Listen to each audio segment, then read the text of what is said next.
Let's go and see what value Sidorovich will put on your head.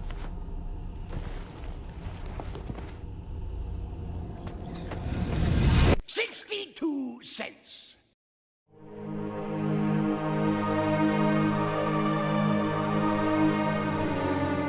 With Stalker 2 due out later this month, not that I'll have the time to play it, I thought it'd be fun to take a look back at the original game. Sure, Stalker Shadow of Chernobyl has been covered by plenty of other channels. Did you see that? The stuff's all over the place. YouTubers more articulate than me, better gamers than me, more diligent in their research than me, and certainly those more versed in the socio-political history of Ukraine underpinning many of Stalker's themes than me. But screw it. This is my channel, and I want to talk about a game so painfully difficult and terrifying to me when I was younger that I wasn't able to muster the courage to finish it until this year.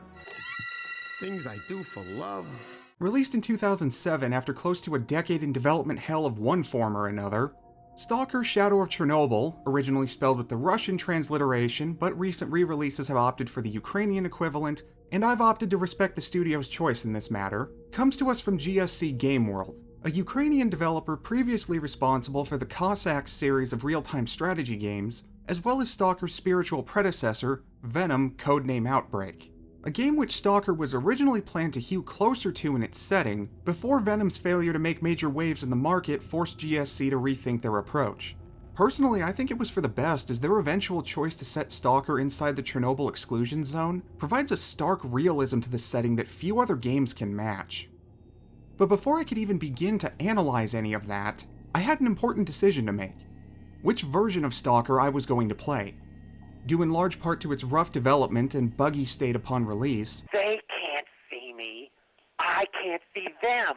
There's more than a few fan projects aimed at everything from simple bug fixes and gameplay tweaks, all the way to a full-on remake of the game based off of early alpha builds. And good luck asking Stalker fans which, if any, is the best option for your first playthrough.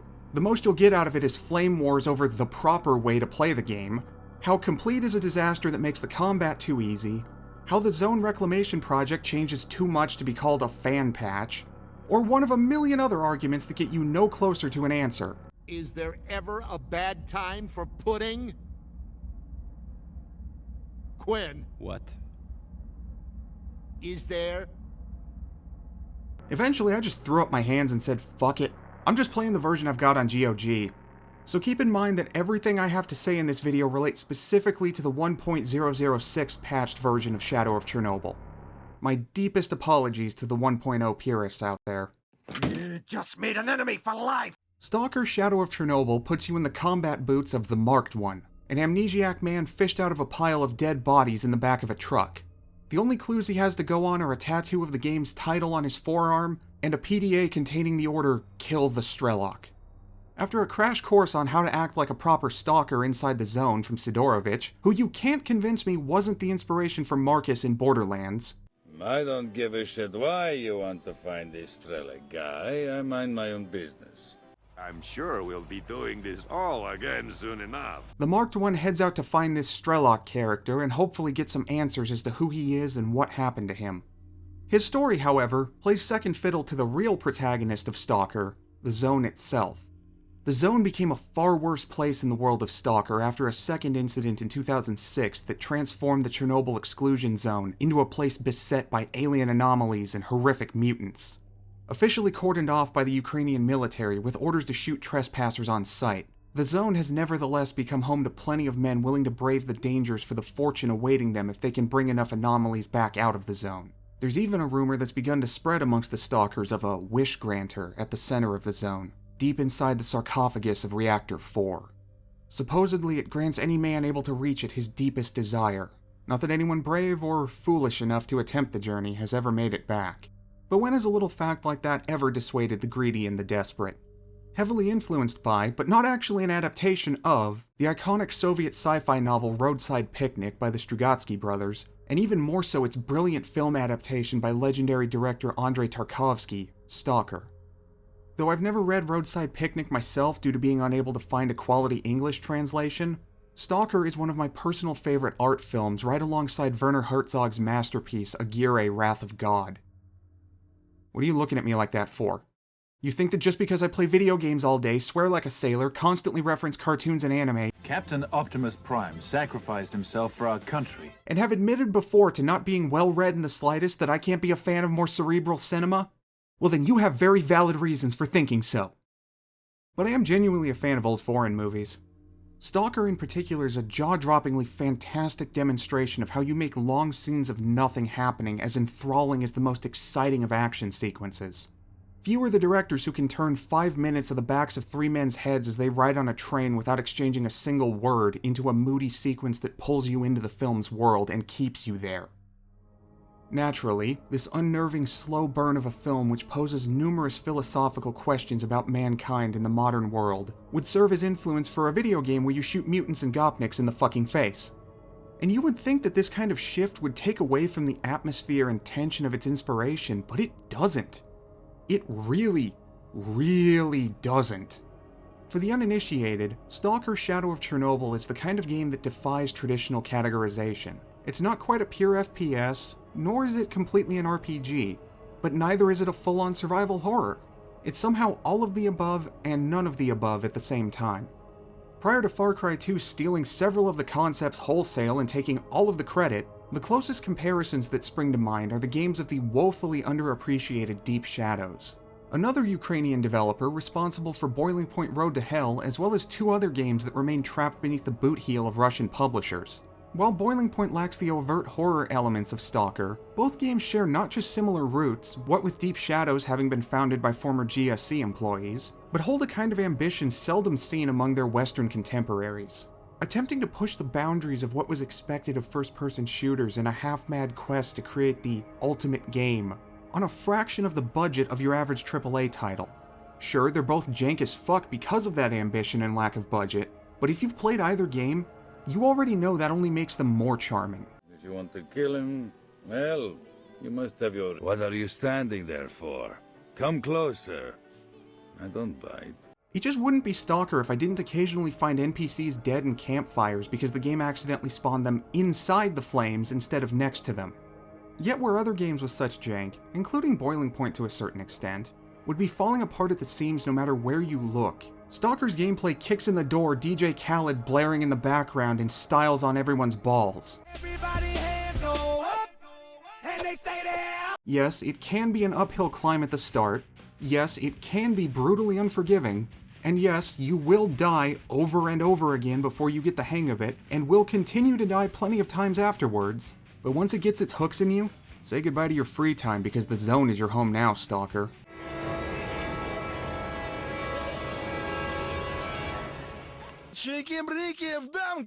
Combat in Stalker gets as close to realism as it can without going full sim like, say, Operation Flashpoint. Due to general upkeep not being much of a thing inside of the zone, guns aren't always pinpoint accurate even when you're aiming down the sights, and they're prone to jamming at the worst possible times, though clearing them here is much easier than real life.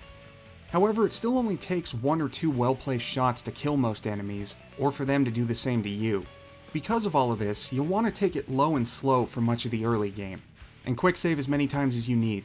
Stalker isn't going to ease you into this. Even your basic cheeky-breaky bandits will take you out in no time at this stage. Life doesn't give you lube, kid, and neither do I. This is not the kind of game where going in guns blazing is an advisable approach. Not that the conventional video game stealth approach works much better thanks to enemies having hawk vision. They're a little less observant when you have a knife equipped for... reasons? But what was that saying about knives and gunfights again? Don't ever always bring a gun to a knife fight. What worked best for me were hit and, well, not run because they'll hear you running. Stealth. Hit and stealth tactics. Find the best position you can, quick save, and then open fire. Hopefully you'll manage to take out 1 or 2 of them before having to reposition. Absolutely do not stay put if there's any way for them to wheel around and flank you, because the AI will do so. Maybe quick save again during a lull in the fighting if things are going well for you, because you never know when things will... that? The AI of human enemies in Stalker is so bipolar. 1 minute it's using squad tactics to pin you down and flank you, the next it's standing out in the open and offering up the easiest kill you could ask for. Supposedly, the Stalker team had to dumb down the AI from what they had originally because it was routinely outsmarting beta testers and pretty much capable of playing the game by itself. If that's true, then I'd imagine these brain-dead moments are caused by that change. In most cases, this would be a bad thing, but for me at least, Stalker is hard enough without having to play against AI better at the game than me. As it is, the AI's got the numbers advantage, infinite ammo, and far better aim than me. Let me have this cushion, please. Then you've got the mutant enemies who behave way more intelligently than you'd ever expect from mindless animal AI. Rats, dogs, and pseudo-dogs attack in groups and will scatter if you kill enough of them, making the Eliminate Mutant Den quest way more irritating than necessary when involving any of them. Man, these guys are elusive. Meanwhile, once your initial "what the fuck is that thing?" reaction dies down, you'll begin to notice that the more humanoid enemies like the bloodsuckers and snorks will zigzag to throw off your aim. Sometimes they'll even try to retreat to somewhere they can ambush you from, which is extra unnerving with the bloodsuckers seeing as how they can cloak themselves like the Predator. Normally when I talk about an FPS, I try to cover said game's entire arsenal. When it comes to Stalker though, not only are the full auto rifles and SMGs the go-to almost from the instant you find your first AK-74, but until the late game you'll be using whatever takes the ammo most of the enemies in the area are dropping. If I had to pick a favorite though, it would probably be the Not G36 due to its built-in scope and general all-around stats. Not that it was always smooth sailing with it. Son of a bitchin' German-made piece of scheisse! Gewehr 36? Gewen, will you stop jamming? Outside of shooting and being shot at, Stalker takes a great many cues from RPGs and immersive sims like Deus Ex. What it lacks in XP and level ups, Stalker more than makes up for in quest, inventory management, status effects, and branching paths. In many ways, even if games like Robinson's Requiem predated it by over a decade, Stalker feels like the true progenitor of many survival RPGs. Except unlike its spiritual children, Stalker cuts straight to the good shit instead of making me babysit my character's needs as I waste the first 5 to 10 hours building enough resources just so I can craft good enough equipment to leave the starting area. What are you saying? You do need to eat from time to time or your health starts draining, but I use the food I picked up to top off my health between battles so often that I didn't even realize this was a feature until about halfway through the game. I'm not even entirely sure if my future self who's editing this video will be able to find the exactly one time I had the hunger status pop up in the corner in all of the footage that I recorded. I don't take good notes. Or any notes for that matter. Why do you hate yourself so much? There are many reasons. You'll also have to contend with the pockets of radiation across the zone and all that bleeding from those bullet holes and mutant wounds. Thankfully, Stalker is merciful enough to take a break from reality here in order to make these into health drain status effects that can be cured by specific items. One aspect that is closer to reality though that I wouldn't have expected myself to appreciate like I do is Stalker's approach to armor. Traditionally, video game armor would blunt the same amount of damage until its durability hit 0. Armor in Stalker, however? The more damage it absorbs, the less it protects you. That shiny new suit you got might make you feel invincible at first, but that protection is going to fade real quick if you get careless. What I love about this design decision is that it prevents you from ever becoming an unstoppable juggernaut simply swatting away even the most elite foes like flies. I think we've all hit that point with the Fallout games where it stopped feeling like a struggle to survive a ruined world and became a full-on power fantasy. The Marked I may be a one-man army, yet at the end of the day, he's still a human being just as allergic to a lead injection as the rest of us.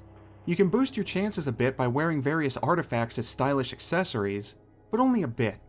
No amount of weird, anomalous fashion statements can stop a 545 trepanning from being lethal. The weakest spot of Stalker's gameplay, in my opinion, is with the side quest design. Aside from a memorable one here and there, like the one where you have to infiltrate the army's cordon to steal back something for Sidorovich, most of the side quests are of the MMO style, collect this item for me, or kill this target here. If the experience of simply exploring the zone and surviving all of the people, creatures, and anomalies looking to murder you until you're dead wasn't so strong, this would be a more serious issue. But when you have this kind of immersive world steeped in an ominous atmosphere, sometimes a basic push in the right direction is all the player needs. Seriously, the presentation of Stalker is so core to the experience that I'm not sure I possess the ability to properly convey exactly how a janky 17-year-old game can be more immersive than modern ones. On a pure graphical level, even when it came out, Shadow of Chernobyl was good, but not quite top of the class, and suffered from plenty of hitches that continue to pop up even after several patches, like this weird shadow glitch here. Yet when you add in the superb sound design that'll leave you jumping every time you hear a distant howl, the zone becomes this beautifully haunting location. Thanks to the developers' extensive research on the actual Chernobyl exclusion zone, the authenticity of S.T.A.L.K.E.R's version of the zone further enhances how perpetually unsettling your surroundings are. Crumbling concrete ruins dot the landscape, and vehicles rust away in the exact same spot they were left back in 1986. The desiccated corpse of the Soviet system long since picked clean by scavengers. You walk slowly along the road, keeping an eye out for potential threats and an open ear for the distinctive clicking of your Geiger counter. Once upon a time, this was a perfectly normal corner of the earth where people went about their peaceful lives. Now it's a place only monsters and madmen would call home. The zone possesses an all-too-real kind of desolation that puts you on edge even before you've seen the sick parodies of nature that are its wildlife. Then a mission forces you to go underground, and the real horror of the zone begins to show its face. Claustrophobic hallways where anything could be waiting around the next corner. Potential ambushes by rival stalkers or the soldiers standing guard over a seemingly abandoned facility would be cause for concern enough. But then a bestial roar breaks the silence. You turn around to see an almost human form step into the tunnel, and then... In short, there are games out there carried by vibes alone, and S.T.A.L.K.E.R's vibe will make you have to change your underwear more than a few times. I think I leaked a little transmission fluid. And it's a great thing this vibe is so strong because the story sure as hell isn't. For all the intrigue around the zone itself, the actual narrative you follow throughout the game is rather forgettable. Outside of Sidorovich, I can't think of a single NPC who stood out to me as more than a quest dispenser. It puts a damper on the simmering rivalry between the Duty and Freedom factions when there's little in the way of characters to latch onto. The closest I came to caring was when I helped Freedom take out a Duty squad planning to attack their base. Sure, siding with Freedom was in keeping with my red-blooded Americanness,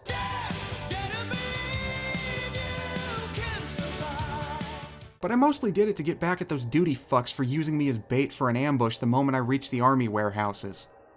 After that, I was too busy prepping for the Red Forest and the Brain Scorcher to care about their issues, which I suppose could have been a kind of role-playing on my part where I actually focused on my hunt for the Strelok and not simply interested in experiencing more of the zone. Fact is, though, I didn't exactly care too much about this Strelok guy. If he turned out to be the main villain, the character writing up to that point left a lot of doubt in my mind that he'd be all that interesting. And if I was wandering towards a surprise reveal, there weren't exactly a whole lot of options as to his identity. Ah, narrator's too good for our predictable story structure, eh? Getting himself a tood. Spoilers from here on. If you'd like to avoid having the late game reveal spoiled for you, skip ahead to my conclusion here. Roughly a third of the way into the game, the Marked I begins developing a bad habit of passing out after completing major story objectives. He also begins getting glimpses of his past, culminating in the revelation that the Marked I is actually Strelok himself, which didn't feel to me like the bombshell reveal it was intended as, because I mean, who else could it have been for it to mean anything to the player? If the Marked I wasn't Strelok himself, he was for sure going to be one of his buddies. Of course, that still doesn't explain why he lost his memories in the first place, or why his PDA wanted him to kill himself. Those answers you don't get until the very end. Provided, of course, that you complete the optional steps to get a hold of this decoder that will unlock a secret door in Reactor 4's sarcophagus. Otherwise, you'll wind up heading to the Wish Granter, and the Strelok one will make a wish based on how you played the game. Regardless of what he wishes for, it goes about as well as you'd expect making a wish on a glowing obelisk in the heart of an exploded nuclear reactor to go.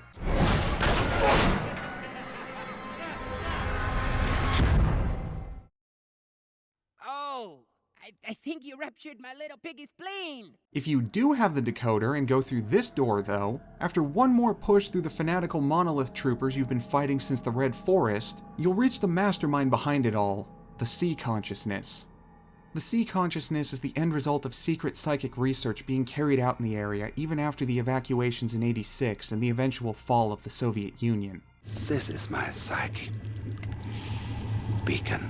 7 researchers volunteered to have their consciousnesses linked together in order to carry out experiments on the noosphere, a philosophical concept I'm too stupid to explain, that would make it possible to manipulate the human psyche on a global scale. In the end, the Americans will be ours. Mind body, and if you like, soul. In a surprisingly polite conversation after you've blasted your way through a small army of its soldiers, the Sea Consciousness explains that it was responsible for the incident in 2006 that created the zone as it is in Stalker. What you see is the result of ill-considered intervention in the Earth's noosphere. Attempts to affect the noosphere brought about a local crack. The zone is simply the visible manifestation of this crack. The underlying problem is far greater than you can imagine. Since then, the Sea Consciousness has been doggedly trying to fix its mistake and mend the tear in the noosphere while preventing the zone from expanding as much as possible. The game also tastefully shot down any suggestion that a fictional being had anything to do with the actual explosion of Reactor 4. No, we had nothing to do with that. Most of us were only starting out in science back then. The Chernobyl zone was not used as a testing site for experiments until 1989. Further proof that this was a game made by people who grew up in the shadow of the actual Chernobyl. Most importantly for the marked Strelok, the Sea Consciousness informs him that it was responsible for his amnesia and quest to kill himself. Strelok and his group were getting too close to the truth, and so the Sea Consciousness began sending out brainwashed stalkers to hunt them down before the Strelok gang could expose its existence to the world. These hunters would have their minds wiped and then loaded up into trucks to be dumped out in a safer part of the zone to hopefully be found by friendly stalkers. However, due to the dangers of the zone, those trucks would wind up reaching their destinations carrying almost nothing but corpses. Coincidentally, Strelok himself wound up being one of the stalkers affected by the Sea Consciousness and loaded up to go a Strelok hunting. How did the borderline omniscient Sea Consciousness overlook such a significant detail? I don't know. The Sea Consciousness just kinda shrugs that off like it isn't a massive question mark and moves on to offering the marked one formerly known as Strelok a place within the Sea Consciousness. Oh, they have to die then. Attempting to forcibly remove all of humanity's flaws by messing with the global subconsciousness caused all of this shit in the first place, and the Sea Consciousness is quite clear that it's going to try that again once the noosphere is fixed. Also because this leads to one of the coolest set-piece finales in any game from this time. You're warped outside of the sarcophagus and have to clamber across the Chernobyl nuclear power plant, hopping through portal after portal, fighting your way through every last monolith trooper the Sea Consciousness can summon to stop you from reaching its core. It's tense, hard as hell, and immensely satisfying to finally make it to the end and watch Strelok put an end to the Sea Consciousness once and for all.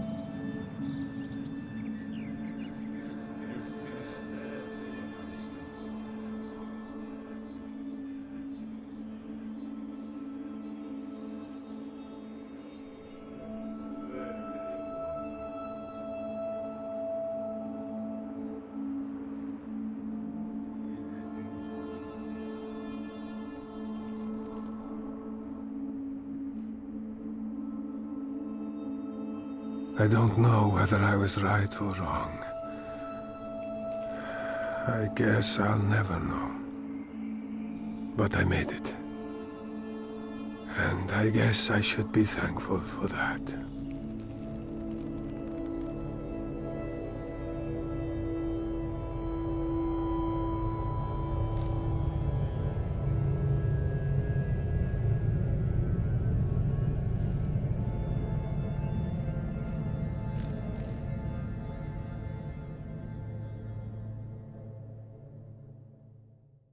Honestly, if the rest of the game had as much story as gets packed into this last hour, I wouldn't have complained at all about the narrative. As it stands, however, my issues with the overall weakness of the story before that awesome climax are addressed the same way my issues with the quest design are. Who the hell cares about anything more than a basic push forward when you've got a swimming pool's worth of atmosphere and addictive gameplay? Put your hand down, Steve.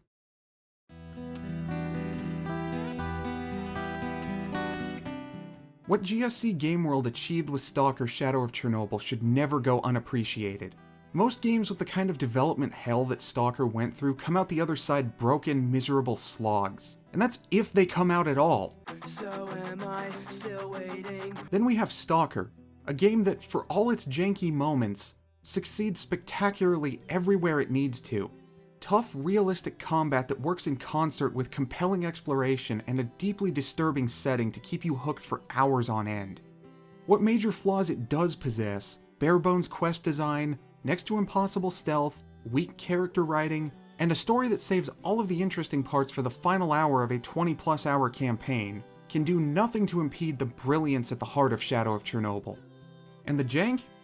That just serves as a charming reminder of the small Ukrainian developer punching far above its weight class to deliver a great game that set the standard for open-world FPSs for years to come. If you haven't already played Stalker, then you should definitely get on that already. Now, I won't lie and say that it's not going to kick your ass from pillar to post at the start, but if you can persevere through that, I believe you'll be able to see what I see in Stalker. An ambitious passion project where the difficulty serves to complement and enhance the world, without being so unfair as to take away from being a game meant to be played for fun.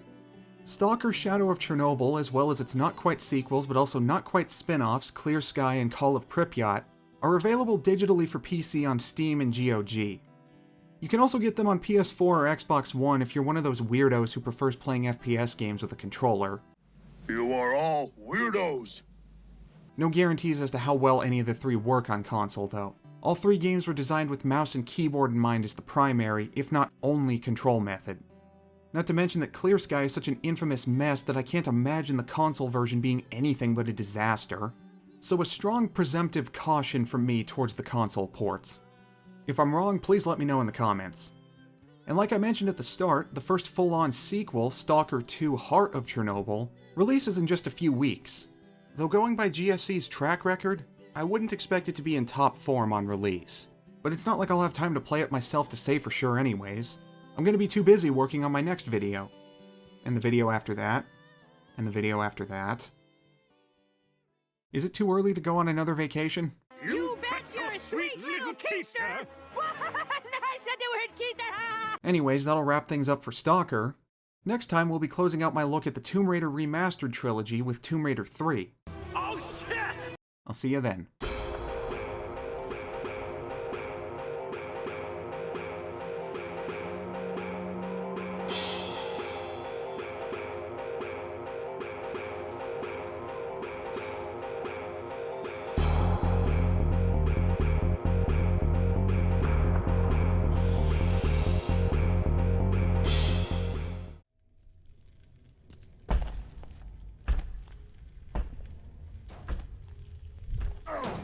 Did you just throw a motherfucking